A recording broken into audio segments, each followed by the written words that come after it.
Have you ever wondered how prisons in the US compare to those in Russia? This is the question we'll be exploring today as we embark on a journey through the prison systems of these two powerful nations, each with its unique history and approach to incarceration. Our tale of two countries begins in the United States, known for having the highest incarceration rate in the world. The American prison system traces its roots back to the late 18th century, with the establishment of the Walnut Street Jail, the nation's first state prison. Over the centuries, the system has evolved, influenced by societal changes, shifts in political power, and important legal decisions.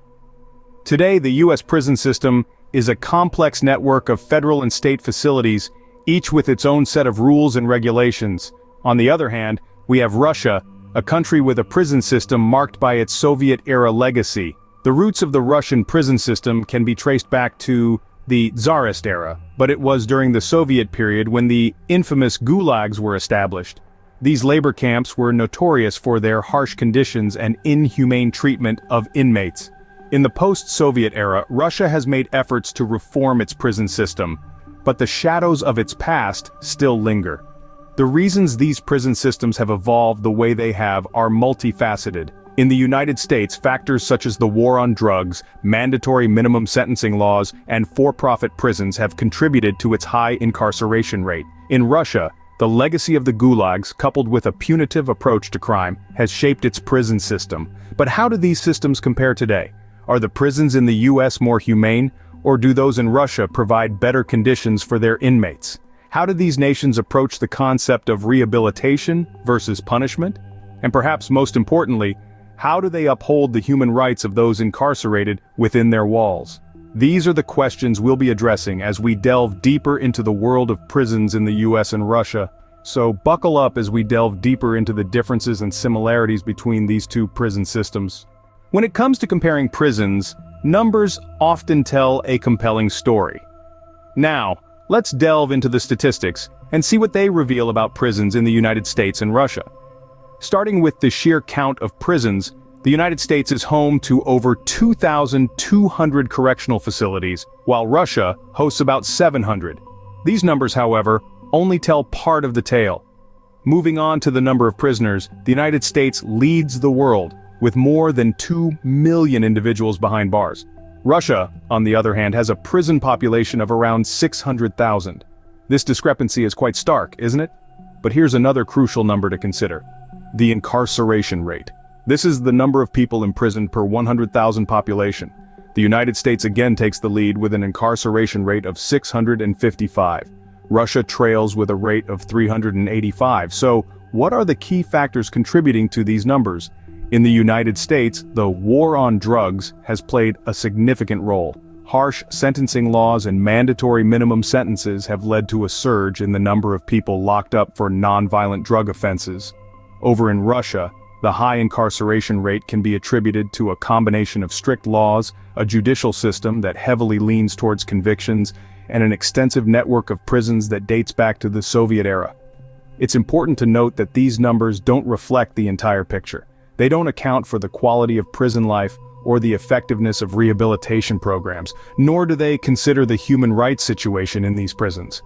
The numbers are startling, aren't they? But let's look beyond the figures.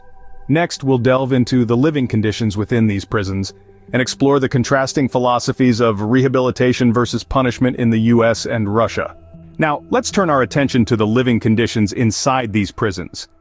In the United States, the average prison cell size is approximately 45 square feet, equivalent to a small bathroom.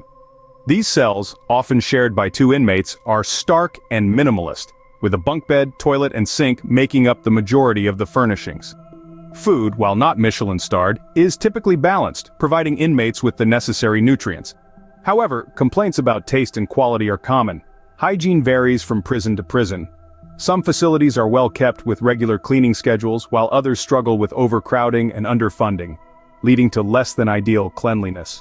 Access to healthcare is a constitutional right for American inmates, but the reality often falls short. Many prisons struggle with understaffed medical units or outdated equipment. Despite these shortcomings, the U.S. does have regulations and oversight in place to address these issues, though implementation can be inconsistent. On the other side of the world, Russian prisons paint a different picture. the cell size is typically larger, averaging around 60 square feet. However, these cells often house more inmates, resulting in a lower square footage per person. Food in Russian prisons is often described as bland and monotonous, with the diet primarily consisting of porridge and soup. Hygiene can be a serious issue, with reports of poor sanitation and infrequent access to showers in some facilities. Healthcare provision is also a major concern. Though theoretically available, the quality and accessibility of medical care in Russian prisons can be extremely poor, with reports of untreated illnesses and inadequate medical staff. But let's not forget, prisons are not meant to be comfortable. They are institutions of punishment and rehabilitation.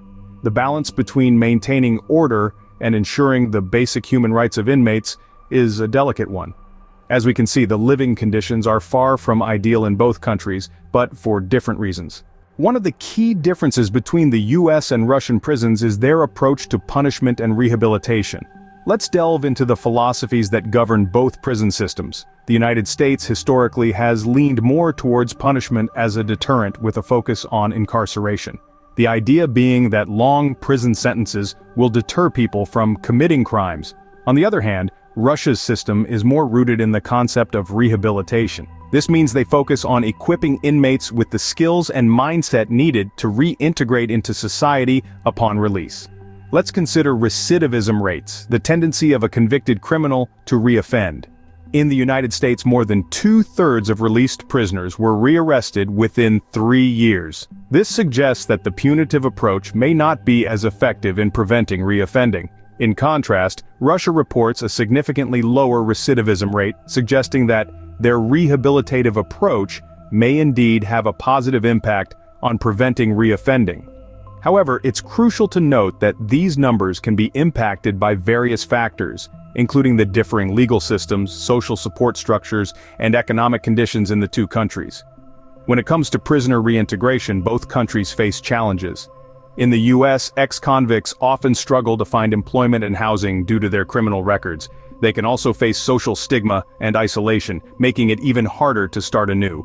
In Russia, while the rehabilitative approach aims to prepare inmates for life after prison, many still struggle with stigma, unemployment, and a lack of social support. It's clear that both the American and Russian prison systems have their strengths and weaknesses. The US emphasis on punishment may deter some from criminal behavior, but it seems to fall short in preventing reoffending and facilitating successful reintegration. Russia's rehabilitative approach shows promise in reducing recidivism, but it too struggles with successful reintegration. The stark contrast in their approaches raises the question, which system is more effective? Finally, we cannot discuss prisons without addressing the issue of human rights. In both the United States and Russia, the rights of prisoners are a pressing concern. In the United States, overcrowding and the lack of proper medical care have been flagged as significant human rights issues. In Russia, the situation is similar, with reports of torture and ill treatment of prisoners, as well as the lack of adequate healthcare, surfacing regularly. But it's not all doom and gloom. Steps are being taken to address these issues. In the United States, prison reform initiatives are pushing for better living conditions and medical care for inmates. Similarly, in Russia, human rights organizations are advocating for the humane treatment of prisoners and an end to torture. It's a long road ahead, but the wheels of change are in motion. It's clear that both countries have significant room for improvement when it comes to respecting the rights of prisoners. So, how do the US and Russian prisons really compare? Let's recap. We've delved into the numbers, revealing stark differences in incarceration rates and prison populations. We've explored the living conditions, painting a picture of stark contrast between the overcrowded cells of the US and the harsh, cold realities of Russian prisons. We've discussed the varied approaches to rehabilitation versus punishment, with the US leaning more towards the latter, and Russia attempting a blend of both. We've also touched on the human rights issues prevalent in both systems, from the use of solitary confinement in the US to the reported cases of torture in Russia. In essence, these prison systems are a reflection of their respective societies, each with its unique set of challenges. While it's difficult to definitively say which system is better or worse, it's clear that both have their own unique challenges and opportunities for improvement.